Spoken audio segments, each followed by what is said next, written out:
The universe wasn't supposed to call him back. Not after all these years. Captain Jonas Braddock had lived through more battles than he could count, seen the once great Earth scarred by war, and watched as the peace he had fought so hard to protect settled over humanity. But peace was a fragile thing, and the stars were dimming. Now, in the twilight of his life, the call came again. A war he never wanted to fight. A war against something far beyond Earth. This time, it wasn't just his world at stake. It was all of humanity. Jonas sat on the veranda of his modest home on the outskirts of the Rocky Mountains, nursing a cup of black coffee as he gazed at the rising sun. The years had worn him down.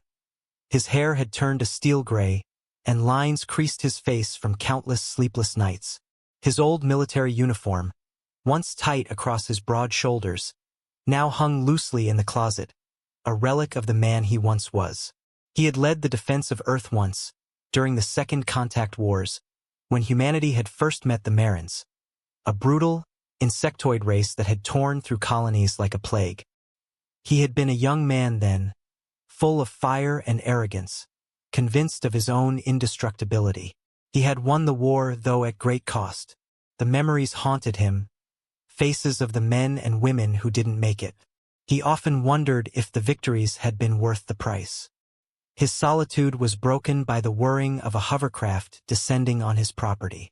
The insignia of the United Earth Fleet was unmistakable, and Jonas braced himself for what was coming. A man never truly left the fleet, not someone with his history. They always knew where to find you. As the door of the craft opened, Admiral Caroline Harker stepped out, her crisp uniform a stark contrast to Jonas's worn-out jacket. She had once served under him, fresh-faced and full of idealism. Now she was a hardened leader with eyes that had seen too much. "Jonas," she greeted him, her voice somber. "We need you." "They're back." Jonas didn't need to ask who she meant. The old scars on his leg ached as though his body remembered the Marin War better than his mind did. But this wasn't the same conflict. He could see it in Harker's eyes. This was something far worse. "They're back," he echoed softly. And this time they brought friends.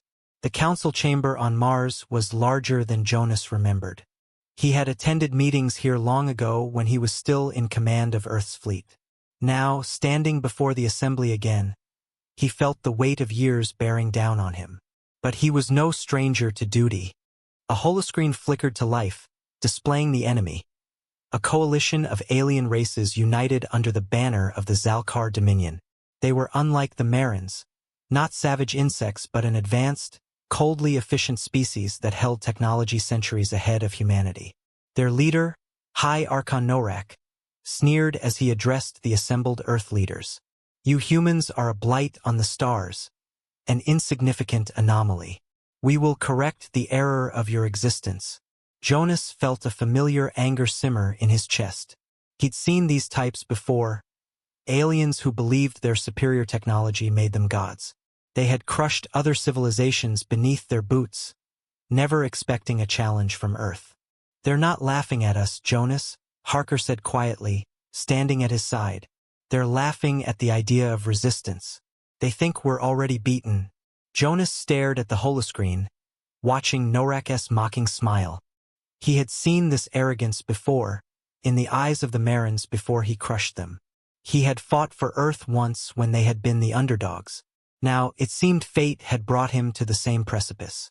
"They're wrong," Jonas said simply. "We'll show them what it means to be human." The Dominion's assault came swiftly.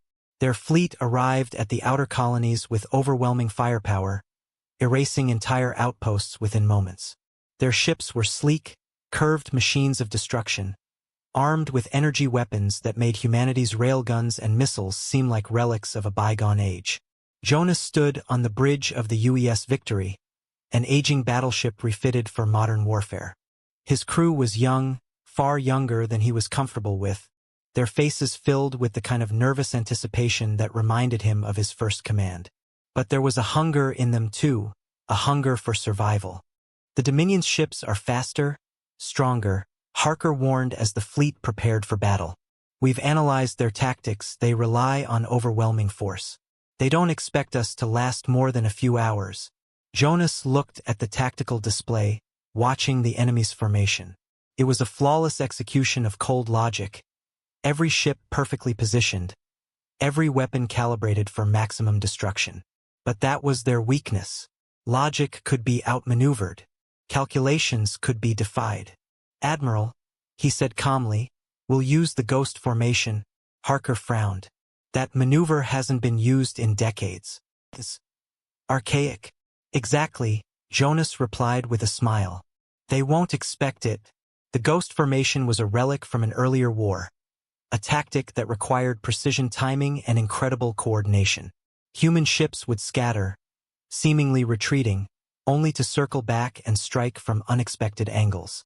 It was a strategy that relied on instinct and human unpredictability, something no Dominion algorithm could anticipate.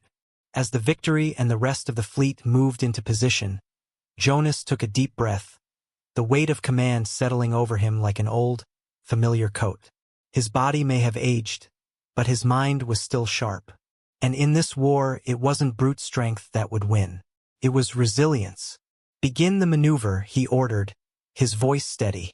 The battle unfolded as Jonas had predicted. The Dominion ships, expecting a straightforward engagement, surged forward with mechanical precision, their weapons tearing through space. But when the human fleet began to scatter, retreating in a chaotic frenzy, the Dominion hesitated. They couldn't compute the madness. Jonas's fleet struck back, hitting the Dominion from blind spots, slipping through gaps in their formation. Each human ship moved like a ghost, elusive and unpredictable.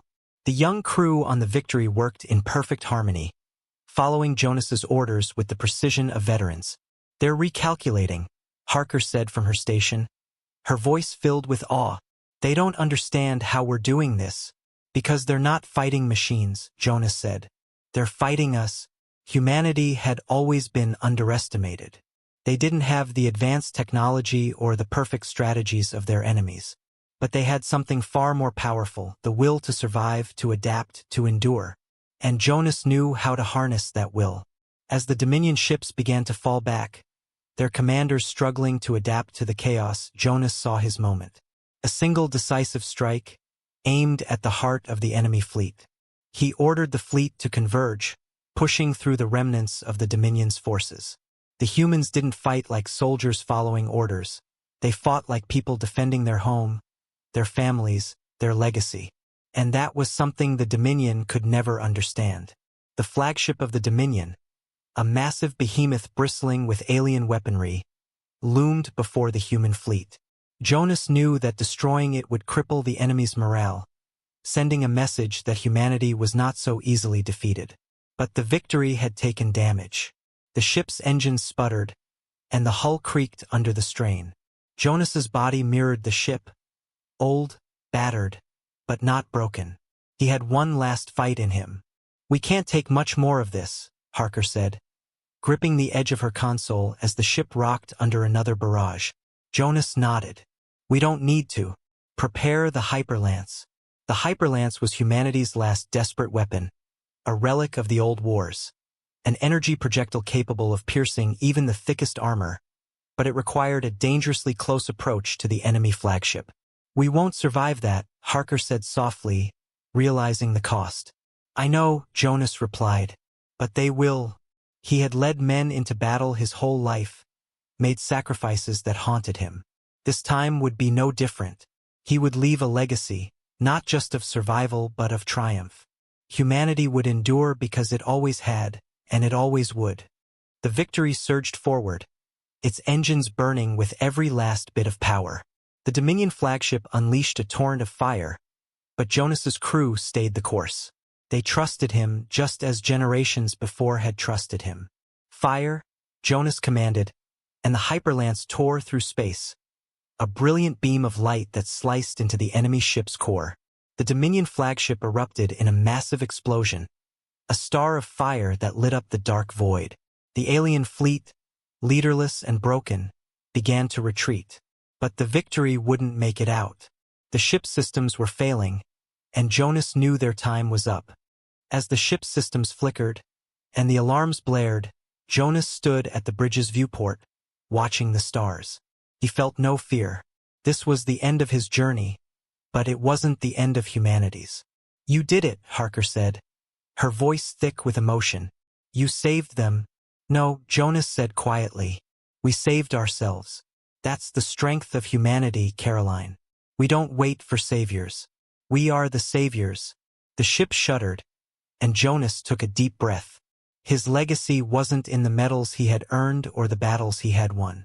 It was in the people he had led, the future he had secured for them.